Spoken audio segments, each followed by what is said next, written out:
اللہ تبارک و تعالی نے اسلام کو جب کامیابیاں اور کامرانیاں عطا کیں اور نبی پاک صلی اللہ تعالی علیہ وسلم کے دین کو اللہ نے غلبہ عطا کیا تو 9 ذی الحج میں حج فرض کیا گیا۔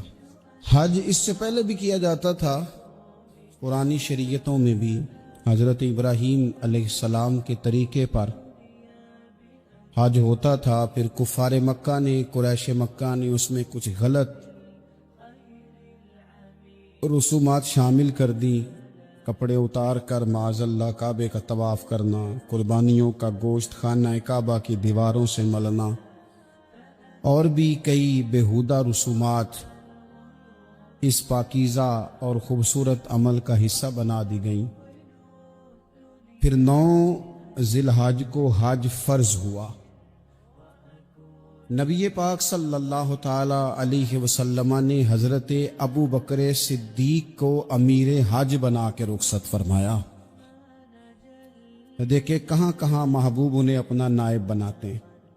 اب 9 کو تو حضور نے حضرت ابو بکر صدیق کو امیر حج بنایا اور پھر اعلان فرمایا، جہاں جہاں مسلمان آبادیاں تھیں وہاں اعلان کر دیا گیا کہ آئندہ سال رسول پاک علیہ السلام خود حج کے لیے تشریف لے جائیں گے۔ اب ایک بڑی تعداد مسلمانوں کی جمع ہونے لگی۔ ذی قعدہ کے آخری ایام میں ہزاروں کی تعداد میں لوگ مدینہ شریف میں جمع ہو گئے۔ ظہر کی نماز کی ادائیگی کے بعد سیرت نگار کہتے ہیں کہ 28 ذی قعدہ تھی، نبی پاک علیہ السلام ظہر پڑھ کے حج کے لیے نکلے، اور جہاں آج ذوالحلیفہ ہے، ابیار علی جس جگہ کو کہتے ہیں، میقات مدینہ بھی کہا جاتا ہے، وہاں اللہ کے محبوب نے پہلے رات گزاری۔ وہیں پہ نبی پاک صلی اللہ تعالی علیہ وسلم نے احرام باندھا، حضور تشریف لے گئے۔ یہ حج قران تھا۔ نبی پاک صلی اللہ تعالی علیہ وآلہ وسلم کے ساتھ اس طرح لوگ امڑ کے آئے، جہاں جہاں سے لوگ تھے مسلمان وہ سارے جمع ہوئے حضور کے ساتھ اللہ کی بارگاہ میں حاضر ہونے کے لیے۔ 1,40,000 صحابہ، یہ ایک ہی دفعہ صحابہ کا اتنا بڑا مجمع جمع ہوا ہے، ایک ہی دفعہ۔ اور حضور علیہ السلام کی خواہش تھی کہ یہ سارے لوگ وہاں پہنچیں۔ محبوب کریم علیہ السلام 4 ذی الحج کو حضور علیہ السلام نے طواف کیا، صفا مروہ کیا، احرام نہیں کھولا، قربانیاں ساتھ تھیں، چونکہ یہ حج قران تھا۔ اللہ کے رسول صلی اللہ تعالی علیہ وآلہ وسلم نے پھر 8 ذی الحج کو ظہر کی نماز جا کے منا کے میدان میں ادا کی۔ 9 ذی الحج کو مسجد نمرہ کے پاس کوہ صبیر پر جب سورج کی کرنیں چمکیں، قربان جائیں کیا نظارہ ہوگا۔ لبیک لبیک کی صدا آ رہی ہے، دیکھ کون رہے ہیں؟ مدینے والے محبوب صلی اللہ علیہ وسلم۔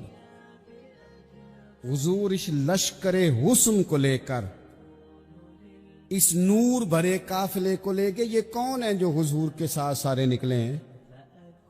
یہ کون ہیں سارے؟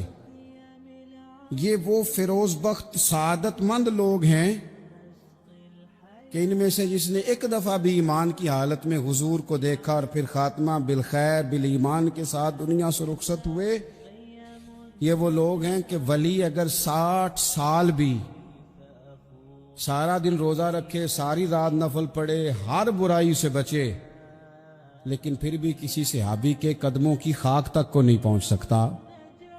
اور صحابی زیارت سے بنتا ہے، ولی عبادت سے بنتے ہیں۔ نبی پاک صلی اللہ تعالی علیہ وسلم کے وہ سارے صحابہ کون ہیں؟ الصحابہ النجوم، یہ حضور کی چاروں جانب یہ چمک رہے ہیں، انہیں خود میرے نبی پاک نے ستارے فرمایا۔ ایک سمت علی، ایک سمت عمر، صدیق ادھر، عثمان ادھر۔ ان جگمگ جگمگ تاروں میں بھلا مہتاب کا عالم کیا ہوگا؟ اور ہر کوئی فدا ہے بن دیکھے، تو پھر دیدار کا عالم کیا ہوگا؟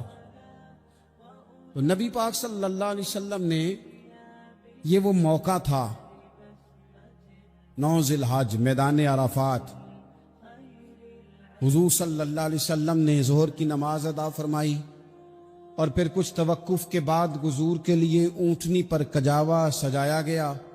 حضور اپنی کسوا نامی اونٹنی پر سوار ہوئے، میرے محبوب نے خطبہ دینے کا ارادہ فرمایا۔ رب کریم نے ارشاد فرمایا الیوم اکملت لکم دینکم، آج میں نے تمہارے لیے تمہارا دین مکمل کر دیا ہے، مکمل ہو گیا دین، اس کے بعد کوئی اور دین نہیں آئے گا۔ اس آیت نے بتا دیا کہ حضور آخری نبی ہیں، دین مکمل ہو گیا، اب کسی اور پیغمبر کی، رسول کی، دین کی، کتاب کی ضرورت باقی۔ آج میں نے تمہارے لیے تمہارا دین مکمل کر دیا۔ اور کیا خوبصورت لفظ ہیں قرآن پاک میں، فرمایا وَأَتْمَمْتُ عَلَيْكُمْ نِعْمَتِي، اور آج میں نے تم پر اپنی نعمتیں تمام کر دی ہیں، نعمتیں مکمل کر دی۔ وَرَضِيتُ لَكُمُ الْإِسْلَامَ دِينًا، اور اللہ فرماتے ہیں میں نے تمہارے لیے دین اسلام کو پسند کیا ہے، یہ میری رضا ہے، یہ دین اسلام تمہارے لیے پسند کیا ہے۔ کوئی بندہ ساری زندگی مخلوق کی خدمت کرے، ساری زندگی رستوں سے کانٹے اٹھائے، ساری زندگی خیر کا کام کرے، کسی کو تکلیف نہ دے، لیکن اگر مسلمان نہیں نا، اگر کلمہ نہیں نہ پڑھتا، تو اس کی ساری عمر کی خیر بھی کسی کام کی نہیں۔ اس لیے کہ رب فرماتا ہے جڑ دین اسلام ہے، جڑ ہوگی تو پھر شاخیں قبول کی جائیں گی نا۔ تو اگر جڑ ہی سرے سے نہیں ہے تو خیر کرنے کا معنی، کچھ لوگ کفار کی، مشرکین کی تعریف کرتے ہیں کہ جناب بلے بلے اتنے ویلفیئر کام ہو رہے ہیں، تو یاد رکھو سب سے ضروری جڑ ہے۔ قرآن پاک میں رب تعالیٰ نے منافقین، مشرکین اور کفار کے اعمال کی بنیاد اس طرح کی بتائی ہے کہ جس طرح پتھر پر تھوڑی گرد پڑ جائے، ذرا ہوا کا جھونکا ہے یا بارش آئے تو پتھر صاف کا صاف ہو جاتا ہے۔ ان کے اعمال اس طرح کے ہیں۔ اس خیر کا کیا مطلب کہ جس خیر میں ایمان ہی شامل نہیں؟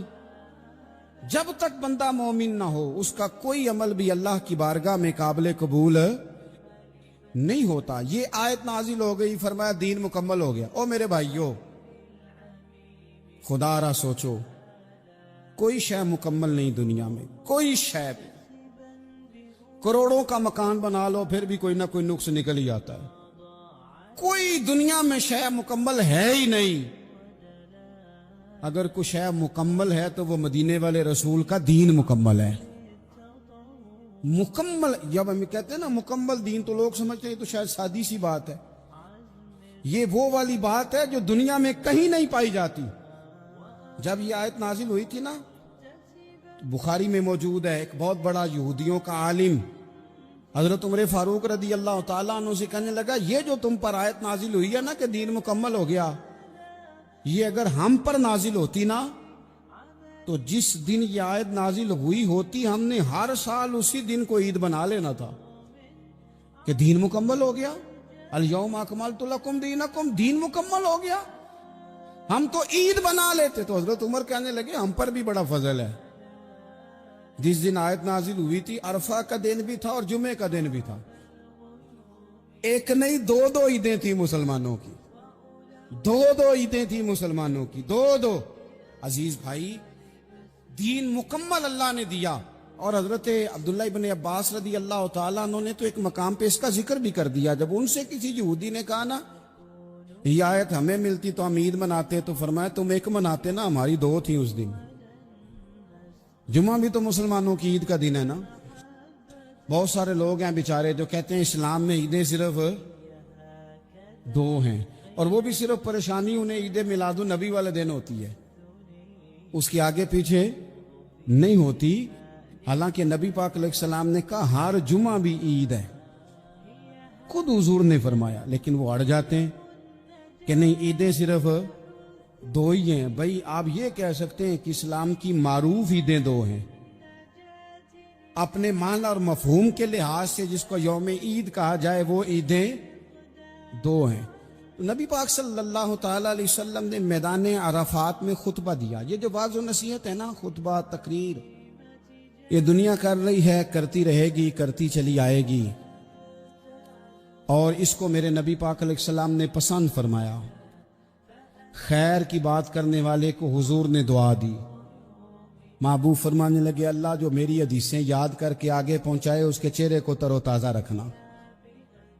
یہ ابلاغ دین بہت بڑی بات ہے اگر کوئی خلوص نیت سے کرے. لیکن کائنات ارضی میں وہ جو حضور کا خطبہ حجۃ الوداع ہے، وہ دستور ہے، وہ منشور ہے. انسانی حقوق پر اس سے بڑا چارٹر نہ پہلے کبھی تھا نہ قیامت تک دوبارہ بن سکتا ہے. اس کو خطبہ حجۃ الوداع کیوں کہتے ہیں؟ ایک تو مطلب یہ کہ حضور نے یہی آخری آج کیا، اور دوسری بات یہ تھی کہ اس خطبے کے تھوڑے ہی عرصے بعد میرے نبی پاک نے وصال ظاہری فرمایا. اور اس خطبے کو رسول پاک صلی اللہ تعالی علیہ وسلم نے شروع کہاں سے فرمایا؟ یہ خطبہ دیکھیں شروع کہاں سے ہو رہا ہے. انسان دنیا میں ملتا بھی ہے، جدا بھی ہوتا ہے. یہ جو جدائی کا وقت ہوتا ہے نا، جدائی کا، شاید بڑی سوچ سمجھ کے کہا تھا حضرت میاں صاحب نے، بڑی غور کر کے انہوں نے کہا تھا کہ دریا کنڈے روخ نہ لائیے، جو آوے روڑ جاوے. آپ میدان میں درخت لگاتے ہیں تو کبھی پھل گرتا ہے تو زمین پہ گرتا ہے، اٹھا لیتے ہیں. اگر دریا کے کنارے ہو تو وہ تو دریا میں گرے گا اور رڑ جائے گا، چلا گیا، بہہ گیا. فرمانے لگے دریا کنڈے روخ نہ لائیے، جو آوے رڑ جاوے تے پردیسی نال نہ یاری لائیے. او دا جدوں دل کرے ٹر جاوے، وہ تو چلا جاتا ہے. یہ خطبہ شروع کہاں سے ہو رہا ہے؟ یعنی ابھی آغاز کلام ہے، بات آگے آئے گی. آغاز کلام ہے. میں کہہ چکا ہوں ولی شاید عبادت کر کے بنے، تقوی اختیار کر کے بنے. ولی اللہ کی حرام کردہ ہر شے سے اجتناب کر کے بنے. وہ جس میں شبہ ہے اس سے بھی بچے تو پھر ولی بنے. لیکن صحابی تو حضور کی زیارت سے بنتا ہے نا، نبی پاک کی زیارت سے بنتا ہے. اور صحابہ تو وہ صحابہ تھے جن کی ہر صبح عید ہوتی تھی. خدا کا قرب حاصل تھا، نبی کی دید ہوتی تھی. وہ تو اس طرح کا ماحول تھا کہ نبی پاک نے فرمایا حضرت ابو ہریرہ سے یہیں بیٹھے رہتے ہو، تھوڑا ذرا کبھی کوئی کام بھی کر لیا کرو. وقفے سے ملنے سے محبت بھی بڑھتی ہے. تو حضرت ابو ہریرہ اٹھے اور ستون کے پیچھے سے ہو کے واپس آ گئے. فرمایا آ گئے ہو؟ عرض کی حضور دل ہی نہیں لگتا تو جائیں کہاں. وہ جو حضور سے آ کے کہتے تھے نا یا رسول اللہ صلی اللہ علیہ وسلم، حضرت صوبان بن مالک، حضور نے فرمایا پریشان دکھائی دیتے ہو. کہا یا رسول اللہ ایک بات پریشان کرتی ہے. کہا وہ کیا؟ عرض کی حضور دل بے چین ہوتا ہے تو زیارت کو آ جاتا ہوں. آج ایک عجیب خیال آیا اور اس نے عجیب رنگ طبیعت میں بھر دیا ہے. فرمایا تمہیں کیا خیال آیا؟ عرض کی یا رسول اللہ صلی اللہ علیہ وسلم آج خیال آیا ہے کہ صوبان ہے، تو حضور کا غلام ہے، جنت تو حضور کے صدقے ملے گی، لیکن یہ ہے کہ حضور تو ہوں گے نا نبیوں کے ساتھ، تجھے ملے گی پر ملے گی تو غلاموں کے محلے میں نا. دل میں خیال آیا کہ وہاں زیارت بھی ہوگی کہ نہیں. او جنت میرے کس کاری جتھے یار نظر نہ آوے، زیارت بھی ہوگی کہ نہیں. حضور کی بارگاہ میں جب حضرت صوبان نے عرض کی تو رب کریم نے فرمایا محبوب جو تیری اور تیرے رب کی اطاعت کرے نا، اولئک انعم اللہ علیہم من النبیین والصدیقین والشہداء والصالحین، فرمایا ان کو اللہ نبیوں کے، صدیقین کے، شہداء اور صالحین کے ساتھ ہی جنت میں اکٹھا فرمائے گا. وہ اکٹھے رہے. تو جن کو تو جنت میں بھی حضور کی زیارت کے بغیر چین نہیں تھا، ان کو حضور نے خطبہ حجۃ الوداع شروع کرتے وقت پہلا جملہ پتہ کیا کہا؟